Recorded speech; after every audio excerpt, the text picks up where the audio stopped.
اهلا وسهلا بكل مستمعينا ومستمعين برنامج الكبسولة.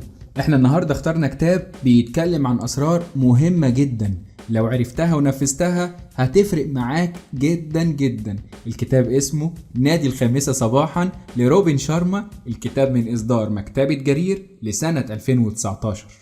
اغلبنا بيقوم من النوم تعبان ومنهك ونفسه لو يرجع ينام شوية كمان، وتلاقيه يا ولداه قايم يتطوح وماشي في الشارع مش شايف قدامه، ومزاجه مقريف وحاجة آخر بهدلة، وعمال يدعي يا رب اليوم ده يعدي على خير. والحالة دي تقريبا كده بتتكرر كل يوم. ده بقى الإنسان العادي. إنما لو عايز تكون من 5% الناس المتميزة، لازم تبطل تتصرف زي 95% من الناس العادية. في طريقة بيتكلم عنها روبن شارما هتكون مفيدة لصحتك ولعقلك ولروحك، وكمان هتخليك ناجح جدا جدا في مجالك. الطريقة دي هي انك تنضم لنادي الخامسة صباحا. زمان كنت بتسمعهم في البيت بيقولولك نام بدري عشان تصحى بدري، وانت مش عارف ايه الداعي. ده غير انك بتبقى سامعهم بيتفرجوا على التلفزيون وصوت ازازة اللب عاملة ايقاع اسبانيولي ما حصلش. في الوقت ده بيتربى جواك عدم الرغبة في النوم بدري والصحيان بدري، وكأنك بتشوفه عقاب. ازاي انام بدري وكل حاجة حلوة بتحصل بالليل، فرجة وفسح وسهرات وحلويات، لا وكمان ايه اصحى بدري عشان حاجات مزعجة، مدرسة وجامعة وشغل. ينفع كده يا اخ؟ هو لو انت شايفها كده ما ينفعش خالص. لكن تعالى اقولك بقى عن كنز العباقرة في الصحيان بدري. اولا، انت لما بتصحى بدري مخك اللاواعي بيكون متحرر من كل مخاوفه وحساباته وتحليلاته، ودي فرصة انك تلحق تبدع وتعمل فيها كل حاجة مبهرة. احنا كنا اتكلمنا قبل كده عن كتاب المخ الأبلة اللي قدمناه في برنامج الكبسولة لدين برنايت، وقلنا ان المخ منقسم لنصين.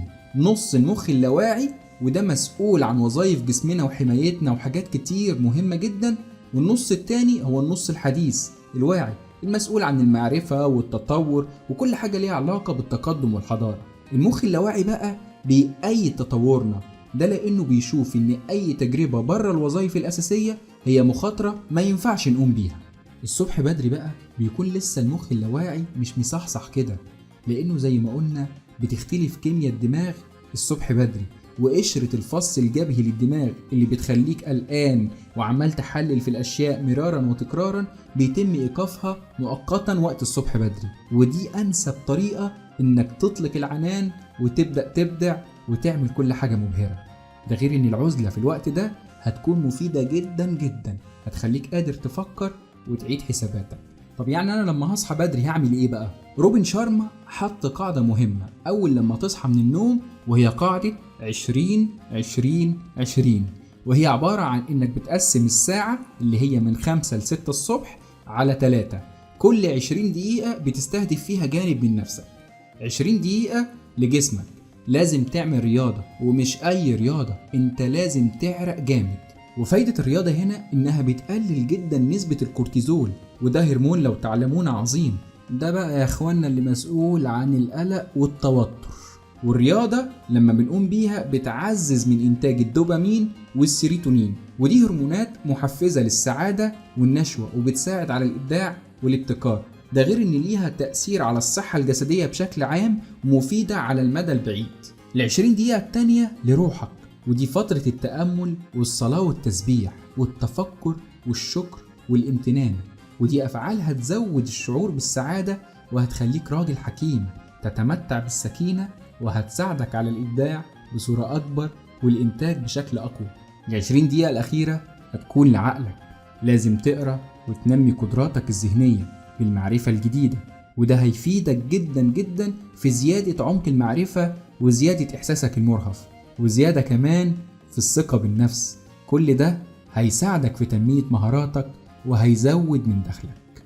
النتائج دي مؤكدة لو قدرت تلتزم بالصحيان بدري وطبقت الروتين بشكل يومي. لكن لو انت مش متعود انك تصحى بدري وعايز تعود نفسك، فانت هتحتاج 66 يوم علشان تبدأ تنسجم بشكل كامل مع الروتين الجديد. وأول 22 يوم دول أصعب فترة، لأنك بتدمر كل عاداتك القديمة بعادات جديدة. طيب أنا بدأت أعود نفسي على الصحيان بدري وأطبق الروتين المتفق عليه، كده بقى يبقى تمام؟ أحب أقولك إنك قطعت شوط كبير جدا، بس لازم تعرف إن عقولنا فيها كمية محدودة من عرض النطاق الترددي، وده اللي مسؤول عن نسب التركيز بتاعتنا. ولو مالينا يومنا بوسائل التواصل الاجتماعي والتفاعلات مع الناس والتلفزيون وغيره، هنملى النطاق الترددي ومش هنقدر نستوعب حاجة تاني، واليوم لسه ما انتهاش. يعني النطاق الترددي ده عامل زي هارد مساحته محدودة، لو مليته بحاجات ملهاش أي قيمة مش هيتبقى مساحة للحاجات الأساسية اللي انت هتكون محتاجها. يعني ياريت نبعد عن المشتتات، اصحى بدري وركز على حاجات أساسية، وياريت لو تكون أرخم حاجة عندك عشان تخلص منها. صدقني الساعة اللي من 5 ل 6 صباحا بيسموها ساعة النصر، اوعى تفوتها. الكتاب مليان تمارين وخطط وقواعد بتحاول تخليك قادر تخرج بيوم ناجح، بداية من الساعة 5 صباحا لحد استعدادك للنوم الساعة 9:30 مساء. وفي النهاية أحب أقول إن الكتاب مكتوب في صيغة رواية أشخاص رئيسية، وهي رائدة الأعمال والرسام والملياردير المتشرد والمتحدث الفذ، وأشخاص ثانوية بالإضافة للوصف الدقيق للشخصيات والأماكن، كمحاولة من الكاتب إنه يدخلنا جوه العالم الخيالي اللي كان بيحاول يرسمه. لكن كنت أحب إنه يعرض فكرته من غير ما يدخلنا في سرد درامي ما كانش ممتع بالمقارنة بالروايات. عشان كده كنت شايف إنه لو كان عرض منهجه بصورة عادية كان وفر وقت، وكمان كان اختصر من الكتاب. يعني كان ممكن الكتاب يتكتب في 100 أو 150 صفحة على الأكثر. وفي النهاية لو عايز تعرف أكتر تقدر تقرأ الكتاب. استنوني في حلقة جديدة من برنامج الكبسولة. كان معاكم في الإعداد والتقديم والهندسة الإذاعية والإخراج كريم ماهر، ودمتم بخير.